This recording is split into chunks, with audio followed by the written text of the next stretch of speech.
All right, so if you've not been following along, and it's hard not to have been, but the dairy industry apparently is in the focus now for Donald Trump, the Canadian dairy industry, talking about the fact that we are tariffing them 250%, and they're going to go. You've heard all this before, right? So I thought for clarity's sake, and you probably heard a lot about supply management too, right? And what's that in the dairy industry? So Sylvain Charlebois, he is called the food professor. He's out at Dalhousie University, wrote a piece in the Gazette, an op-ed last week. I spoke to him just a little earlier today and began this way. Let me begin, because I know you wrote an editorial that ran in the Gazette the other day, with respect to supply management. For people who've heard the term, don't fully understand how this comes into play. Can you just give us a quick, explanation on how it does work? Yes, of course. So there are three pillars to supply management. One is obviously the quota system. The quota system is managed by provinces.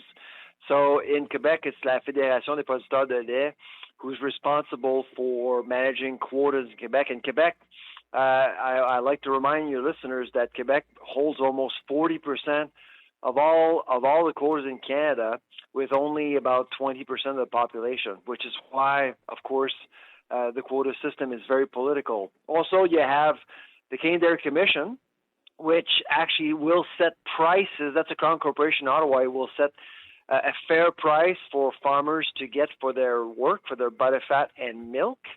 And finally, and this is the one thing that comes up a lot in the media, tariffs. Tariffs on imports, anywhere between 250 to 220% for dairy products. If you actually are a manufacturer outside of Canada and you want to import anything, dairy, into Canada, you have to pay really high tariffs, which is why in Canada, we produce what we eat, and most of the dairy products that is consumed in Canada is Canadian.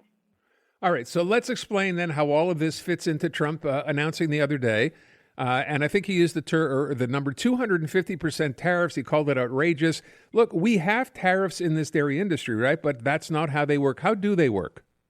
Well, tariffs are applied on any product coming from the U.S. What he's suggesting is that he wants to reciprocate with similar tariffs for dairy products going into the U.S. But here's the problem: most of the dairy products we actually produce in Canada stays in Canada.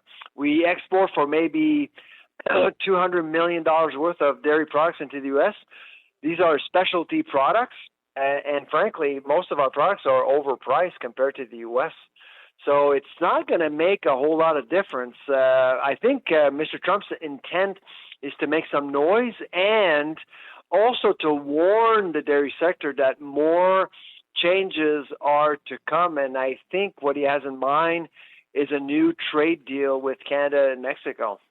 Which is interesting because, of course, the last one was negotiated while he was president the first time, and all these tariffs, all these issues were in that original agreement.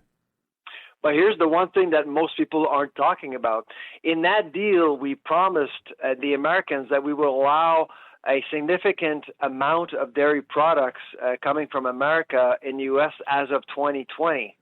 Now, of course, right now with the anti-American sentiment, I'm not expecting to see any, American cheese at the grocery store, but I'm asking you, in the last 5 years, have you seen more American products into grocery stores in Montreal?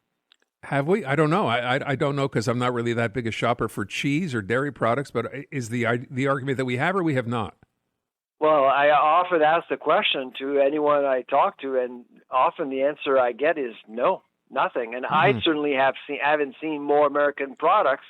And this is the one thing that I suspect that Mr. Trump is upset with Canada for, because we haven't really imported a whole lot, and we did promise in 2020 to do that. And in the meantime, of course, we actually compensated farmers for their losses, quote unquote, but they never lost anything. We actually paid out billions of dollars to dairy farmers, but they didn't lose anything. So what's the deal here?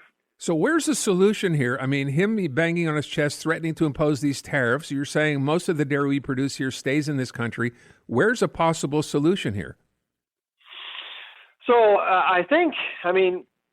in my op-ed, I basically wrote a bit of an open letter to the dairy sector saying, you know what, you need to change before someone else asks you to change. And, you see right now an industry resistant to any change at all. It is not competitive. The industrial milk is the highest, most expensive in the world. Mm-hmm. It needs to become more competitive. So you got to reform. Say, I would start by changing the CDC, the Canadian Dairy Commission, and how it actually come up with a fair price for farmers. That fair price is way too high. It doesn't incentivize farmers to do better.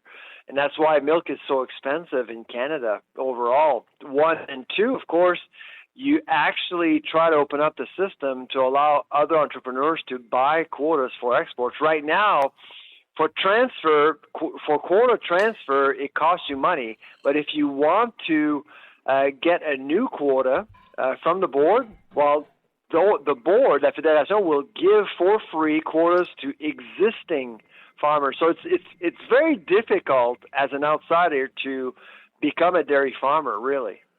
You know, as you describe this, I think to myself, it would seem to be any kind of change you would make, as unfair as, you're suggesting the system may be. How are you going to make a change in the system where there's so many jobs, so many, people in this business or in this already in this field who want to allow anybody new to get in or change any of the rules?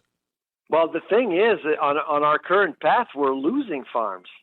You see, right now we have, 9,200 farms in Canada. Half of them are in Quebec. By 2030, we're going to go down to 5,000 with no plan, no strategy. Mm-hmm. So we are losing right now. And all we're doing right now is managing a declining industry. And we're dumping milk all over the place. There's no transparency. Boards are incredibly political, and politicians are afraid to touch anything, especially the Premier of Quebec, François Legault. He doesn't want to touch that with 10-foot pole. So something has to change, and the catalyst may be coming from outside the country, and that catalyst name is probably Donald Trump. And that's where we leave it. Sylvain, thank you so much. Appreciate the time as always. All right, take care.